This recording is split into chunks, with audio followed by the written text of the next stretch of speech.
দেখুন, অনেক সময় এমনটি হয়ে থাকে কি, শত্রু আপনাকে এমনভাবে নাজেহাল করে দিচ্ছে, আপনার মাথা কাজ করতে চাইছে না। আপনি কি করবেন, কি করবেন না আপনি বুঝে উঠতে পারছেন না। আপনার সন্তানের ক্ষতি করছে, আপনার স্বামীর ক্ষতি করছে, আপনার উপরও শত্রুতার প্রভাব পড়তে দেখতে পাচ্ছেন। আপনি শত্রুতা থেকে বাঁচতে চাইছেন কিন্তু কোনো পথ খুঁজে পাচ্ছেন না। আপনি শত্রুর কারণে ভীষণ ভীত হয়ে রয়েছেন। এমন ক্ষেত্রে আপনারা এই উপায়টি করে ভীষণ ভালো ফল পেতে পারেন। কি করবেন? দেখুন, দুর্গা নবরাত্রি চলাকালীন মঙ্গলবার দিনকে একটি চামেলির তেলের প্রদীপ প্রজ্বলন করুন। দেবী দুর্গার সামনে প্রজ্বলন করতে পারেন।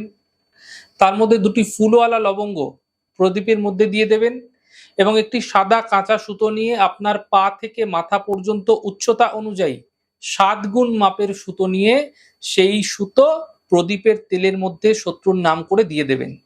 যেন শত্রু প্রশমিত হয়, এমনটি মনের মধ্যে ভাবনা রাখবেন, যেন শত্রু প্রশমিত হয়, শত্রুর নাম করে দিয়ে দেবেন। এই ছোট্ট প্রক্রিয়া করবেন, মাথায় রাখবেন প্রদীপ জ্বলতে জ্বলতে যেন সুতোটিও পুরো ছাই হয়ে যায়, যে সুতোটি আপনি প্রদীপের মধ্যে দিয়েছেন, সাদা সুতোটি। এতে আপনার যে শত্রু আছে, যে আপনাকে ক্রমাগত কষ্ট দিচ্ছে, সে নিজেই কিন্তু বিপদে পড়ে যাবে। এই প্রক্রিয়া দুর্গা নবরাত্রি চলাকালীন মঙ্গলবার অথবা শনিবার দিন করুন, দ্রুত ফায়দা মিলতে দেখতে পাবেন।